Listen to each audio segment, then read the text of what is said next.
Story No. 1. The Staircase. Marcus bought the foreclosed house for half its value. The realtor was eager to sell, barely mentioning why the previous family had abandoned it overnight, leaving everything behind: furniture, clothes, even family photos on the walls. The house was perfect, except for one thing. The staircase to the second floor had 13 steps going up, but 14 steps going down. Marcus counted multiple times, convinced he was making a mistake. 13 steps up, always 14 coming down. He measured the stairs. Each step was identical in height. Physically, it made no sense. He told himself it was an optical illusion, a quirk of perception. Then, the dreams started. Every night, Marcus dreamed of climbing the stairs. But in the dreams, the staircase went on forever. He would climb for hours, days, years, passing endless floors that shouldn't exist in his two-story house. Each floor was darker than the last, and on each landing he could hear something following him from below: heavy footsteps, breathing, the scrape of something dragged across wood.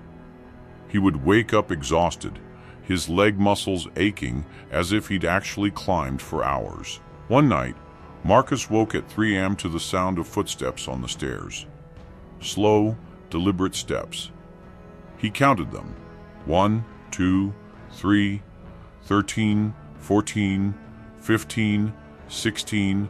The footsteps continued past 14, past 20, past 30. Something was climbing stairs that didn't exist.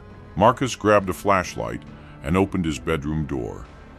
The staircase looked normal, empty, but the footsteps continued, growing louder, closer.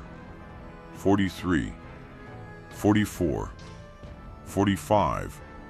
Then he saw it.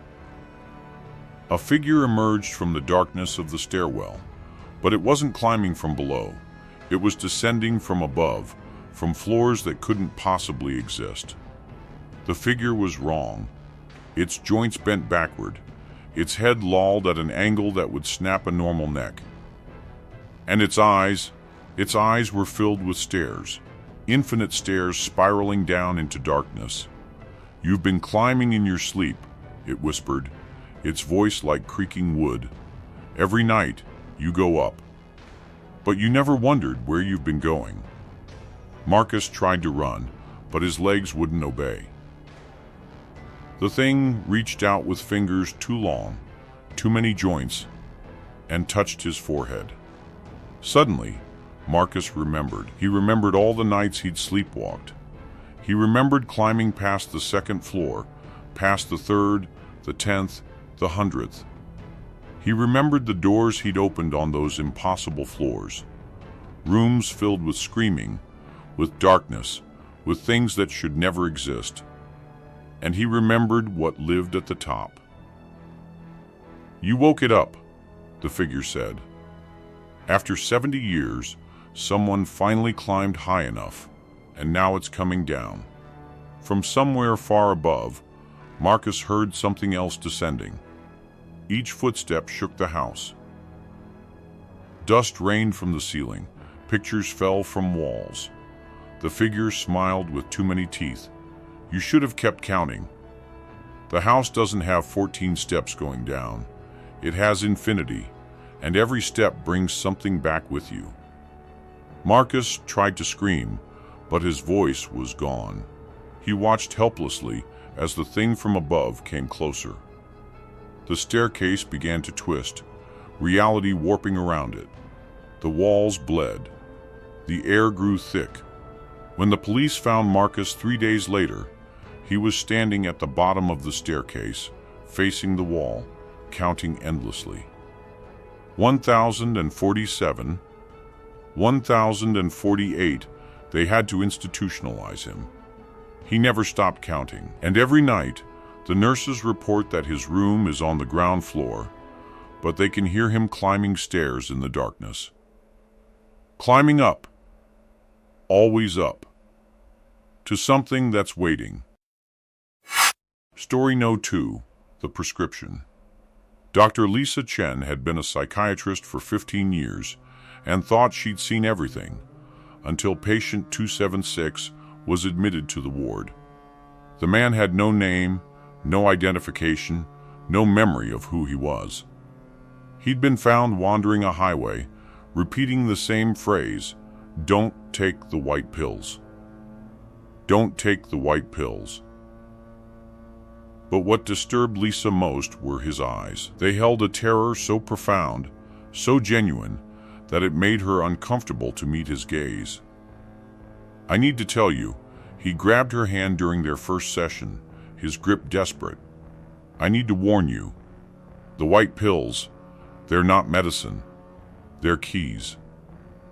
"Keys to what?" Lisa asked gently, noting his obvious psychosis. "To the space between waking and sleeping. To the place where they wait." Lisa prescribed him antipsychotics, standard white pills, to calm his delusions. That night, Lisa had the first dream. She was in a vast white room with no windows or doors. Others were there too, hundreds of people, all standing motionless, their eyes glazed. And something moved between them, something that hurt to look at, something that existed in too many dimensions for her brain to process. It noticed her, it turned its attention toward her, and Lisa felt her mind beginning to crack under the weight of its regard. She woke up screaming. At work the next day, patient 276 stared at her with knowing horror. "You took them, didn't you? You took white pills last night. Sleeping pills, headache medicine, something." Lisa's blood went cold. She had taken sleeping pills, the generic white ones from her medicine cabinet. "They're all connected," he whispered. "Every white pill is a key. And once you use enough keys, you unlock the door. You let them see you. And once they see you..." "This is a delusion," Lisa insisted, but her voice shook. That night, she threw away every white pill in her house. But the dreams came anyway. She was back in the white room, and now she could see what moved between the motionless people. It was feeding. It was inserting something into their ears, thin, white, worm-like tendrils. The people's bodies remained standing, but their souls were being slowly drained. The thing saw Lisa again. This time, it smiled. "Doctor," it spoke directly into her mind. "Thank you for bringing us so many patients." Lisa woke to find herself standing in her bathroom, her hand reaching for the pill bottle she'd thrown away. It was back in the cabinet, full, and she had no memory of buying a replacement. The next day, patient 276 was worse. The whites of his eyes had turned completely white, no iris, no pupil, just blank whiteness. "It's too late for me," he said in a flat, emotionless voice. "I'm almost empty. But you, doctor, you still have time. Stop taking them. Stop prescribing them. Stop!" He convulsed, and something white emerged from his ear, a thin, writhing tendril. It retreated back inside, and when patient 276 looked at her again, he was smiling. But it wasn't his smile. "We'll see you tonight, doctor," he said in a voice that wasn't human. "Every night, until you're ready." Lisa stopped sleeping. She drank coffee, energy drinks, anything to stay awake. But the human body can only resist for so long. On the fourth day, she collapsed at her desk. She woke up in the white room. But this time, she wasn't alone in her consciousness. She could feel them inside her mind, exploring, tasting, preparing. The motionless people weren't sleeping. They were being worn, like clothes, like masks, and now they were trying her on for size. Lisa screamed and woke up in the hospital. A nurse stood over her, kind and concerned. "You collapsed from exhaustion, Dr. Chen. Don't worry, we've given you something to help you sleep." Lisa looked down at the IV in her arm. The liquid dripping into her vein was white. "No," she whispered. "No, no, no." But it was already inside her. That night, Dr. Lisa Chen walked into the psychiatric ward with white, pupilless eyes. She carried a tray of white pills, and she smiled as she distributed them to every patient, her voice flat and emotionless. "Take your medicine. It's time to let them in."